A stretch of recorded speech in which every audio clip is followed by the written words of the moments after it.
¿Qué tal? Bienvenidas y bienvenidos. Estamos en el práctico número 4. Durante este práctico vamos a ver daño psíquico, daño moral, enfermedades profesionales y accidentes de trabajo. ¿Cómo vamos a desarrollar este práctico? En primer lugar vamos a tratar de retomar algunas cuestiones que estuvimos viendo en el práctico número 3.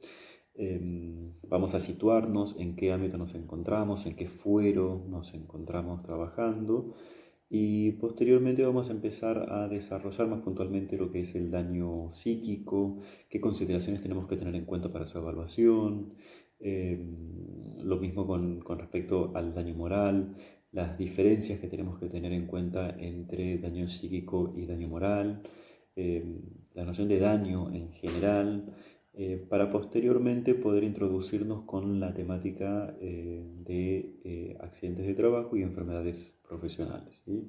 Tengan en cuenta que dentro de las enfermedades profesionales nos encontramos con el acoso laboral, también llamado mobbing, el burnout, el estrés laboral, ¿sí? Y es muy importante la evaluación del psicólogo o psicóloga para poder determinar bien frente a qué circunstancias, frente a qué tipo de enfermedad nos encontramos, porque en muchas circunstancias hay similitudes entre ellas.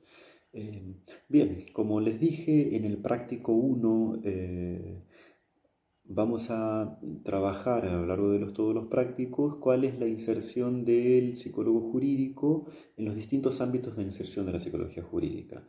Les aclaré en un momento del foro que tanto en el práctico 3, 4, 5 y 7 nos vamos a encontrar en el ámbito tribunalicio.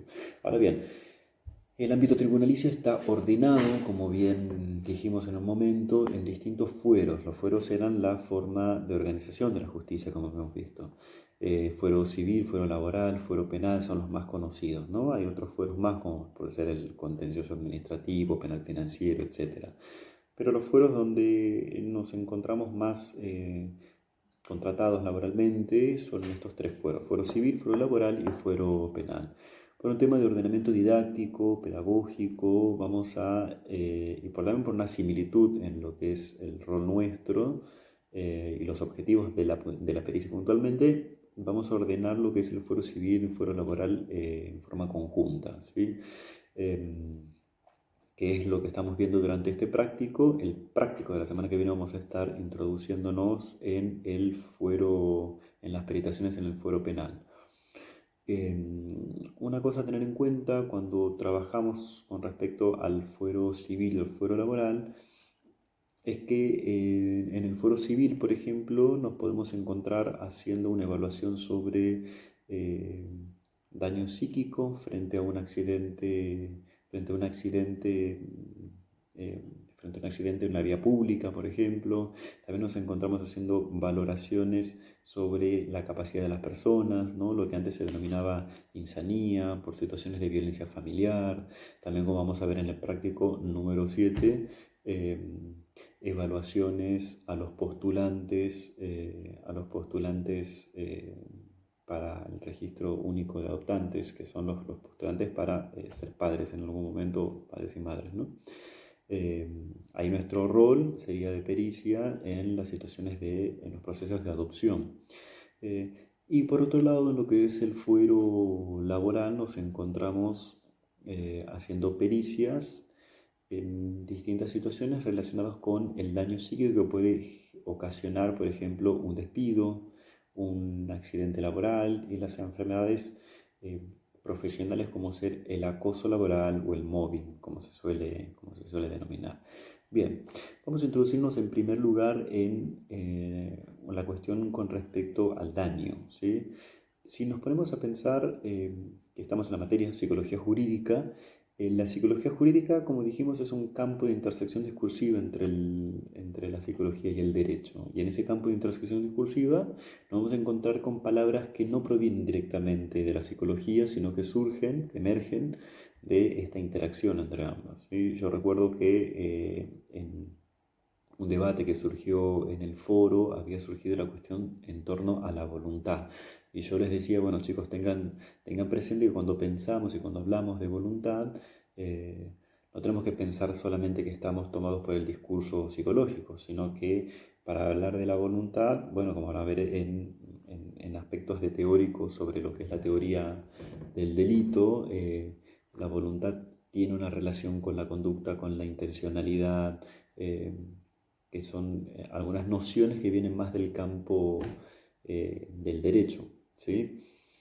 De esta misma forma hay otras nociones que también no provienen directamente de la psicología, pero que sí se vuelven en algunos constructos de orden mixto, psicológico-jurídico, como puede ser la noción de daño, ¿sí? La noción de daño, tal cual la entiende el derecho, es un menoscabo, es un deterioro que sufre una persona a consecuencia de una responsabilidad de otra persona por haber cometido un ilícito, ¿no?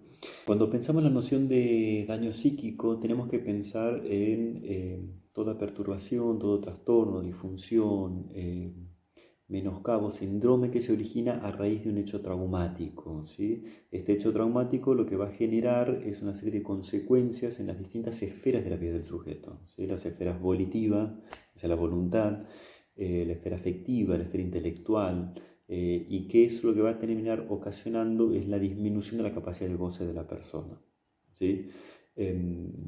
Una primera consideración a tener en cuenta cuando hablamos de daño psíquico es la profunda alteración que hay en la vida de la persona.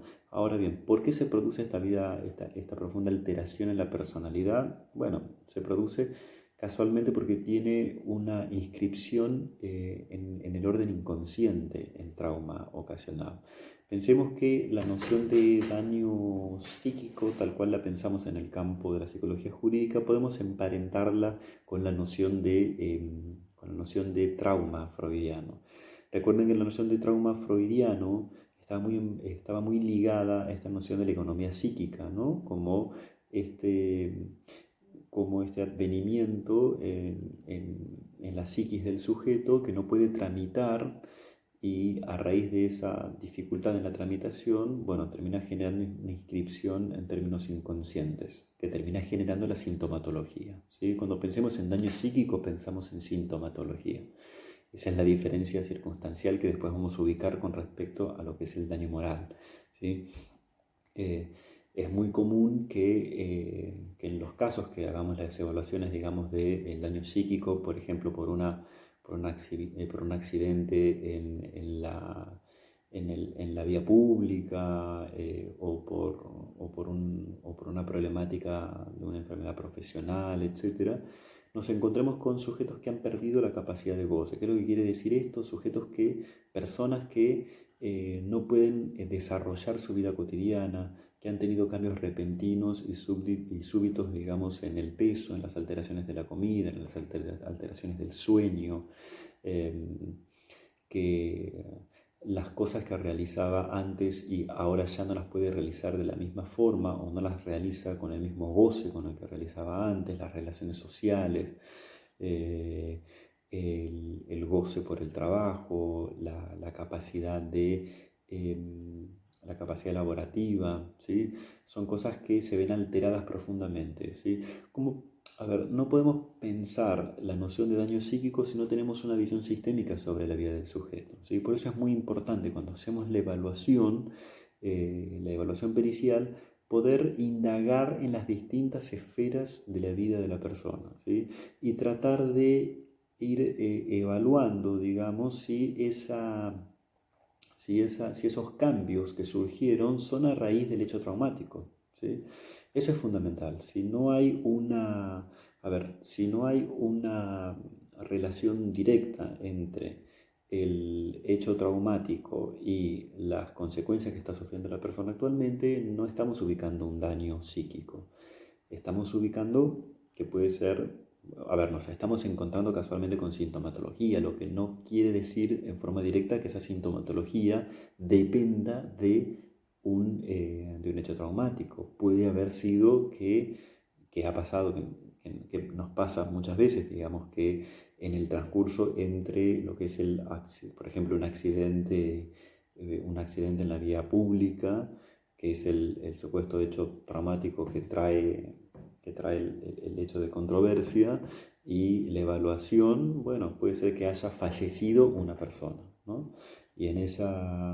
Y una persona que haya sido muy cercana. ¿no? Y a raíz de ese fallecimiento, bueno, la persona haya experimentado un trauma. Eh, Recuerden de nuevo que la noción de trauma freudiano es una noción que está muy emparentada y muy ligada a la noción de economía psíquica, ¿no? Hay un plus que esa persona no puede tramitar, pero eso está muy ligado a la capacidad de la persona de afrontar eso. O sea, el hecho traumático no es traumático en sí, y en esto tenemos que estar muy alertas a poder determinar que tiene que darse un hecho, pero a la vez depende mucho de las capacidades, lo que en otra rama de la psicología se diría las capacidades de afrontamiento de la persona, ¿no? Eh, Eso en primer lugar. Pero hay ciertas notas que van a observar, digamos, en el libro Psicología Jurídica y Práctica Pericial, que las autoras y los autores denominan como las notas constitutivas, ¿sí? Tienen que prestar especial atención a eso, ¿no? Porque la conformación psicopatológica no es indicativa en sí de un daño psíquico. Es decir, como les dije antes, y quiero redundar en esto porque es súper importante, la presencia de sintomatología de un síndrome no es indicativo. Tiene que haber una relación causal o concausal entre el hecho traumático bueno, las consecuencias que después generaron. Ahora bien, esta manifestación puede generar lesiones o puede generar secuelas, ¿no? Y ahí nos encontramos con dos terminologías también que no provienen directamente del campo psicológico, sino que provienen más del campo jurídico, ¿sí? La noción de lesión que implica una alteración clínicamente significativa, ¿sí? Por medio de la cual la persona, por ejemplo, puede ser que no esté trabajando, puede ser que le resulte muy difícil ir a trabajar porque tiene flashbacks en términos de estrés postraumático, porque tiene recuerdos sobre la situación, porque tiene pesadillas, eh, no sé, por una serie de circunstancias, pero a la vez puede ser que esa alteración clínicamente significativa, que la tenemos secuelas, que se extiende en el tiempo. Si se extiende en el tiempo, estamos no frente a una lesión, sino a una secuela, ¿sí? Y la doctrina conforma, digamos, esta secuela a partir de los 2 años, ¿sí? A partir de los 2 años que eso se vuelve ya mucho más difícil de cambiar.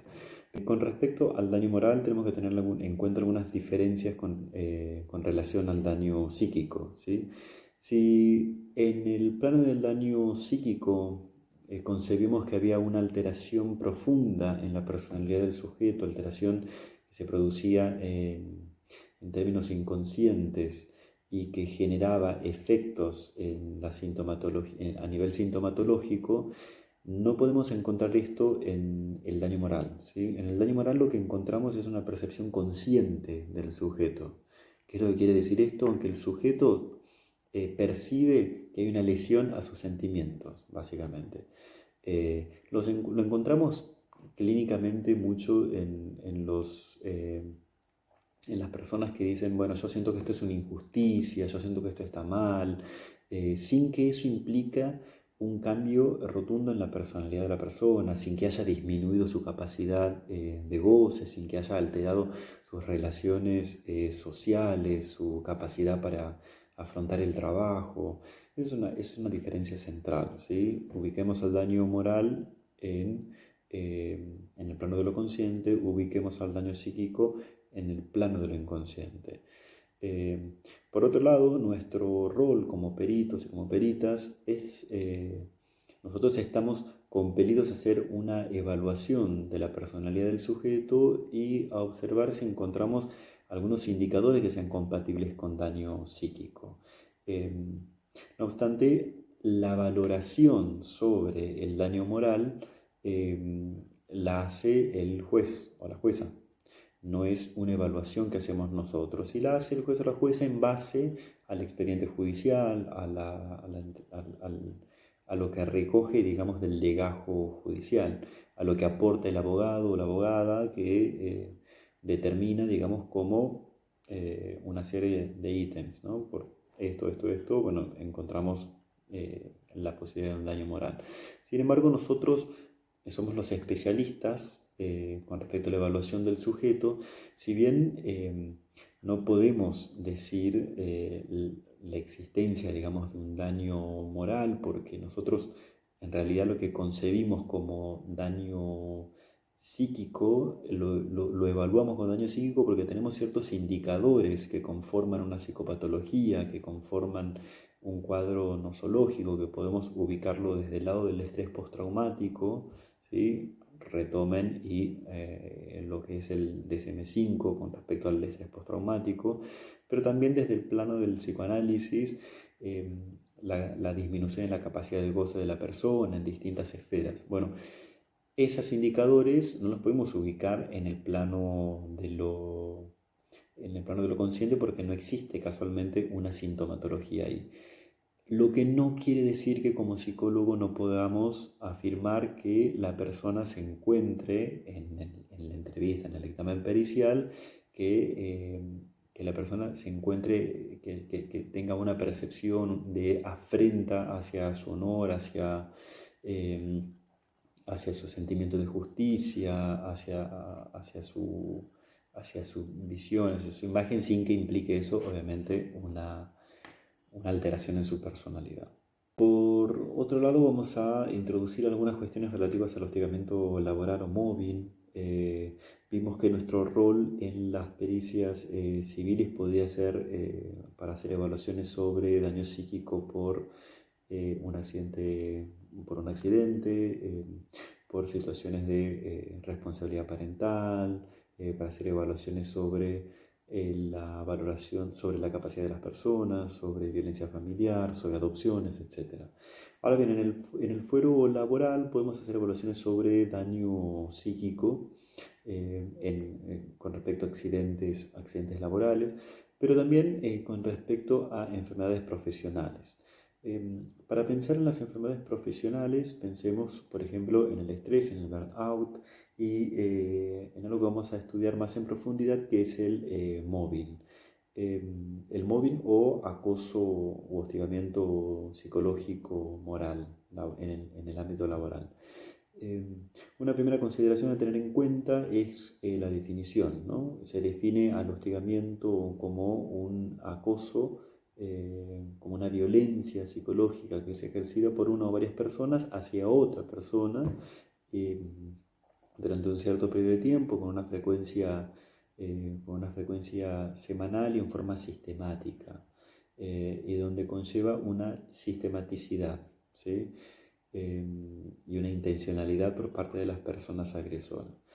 Hay ciertas consideraciones que tenemos que tener en cuenta con lo que respecta al hostigamiento laboral. En primer lugar, es importante concebir que no podemos pensar el hostigamiento laboral sin organizaciones que son más psicopatologizantes que otras, por decirlo de alguna manera, ¿no? Hay algunas organizaciones que no tienen los canales comunicacionales, no realizan las respuestas o no tienen los canales de demanda y de resolución de conflictos, lo que las vuelve más predispuestas a que se generen ese tipo de situaciones que en otros tipos de empresas.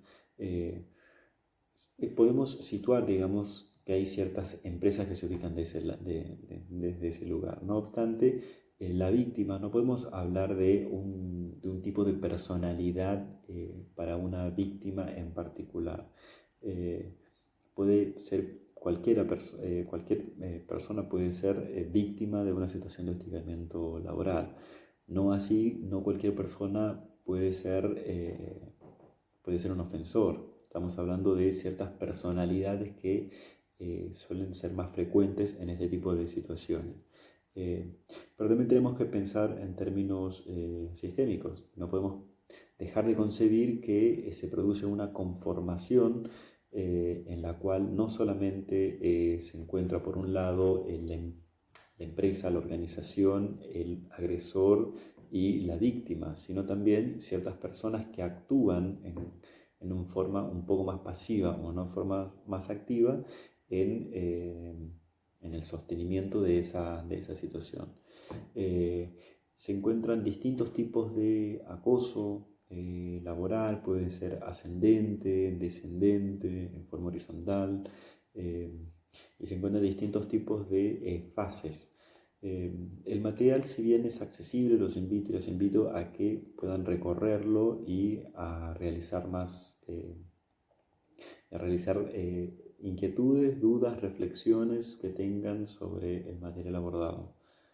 Eh, Bien, nos despedimos y espero que este micro video haya sido de ayuda para todos y todas. Saludos.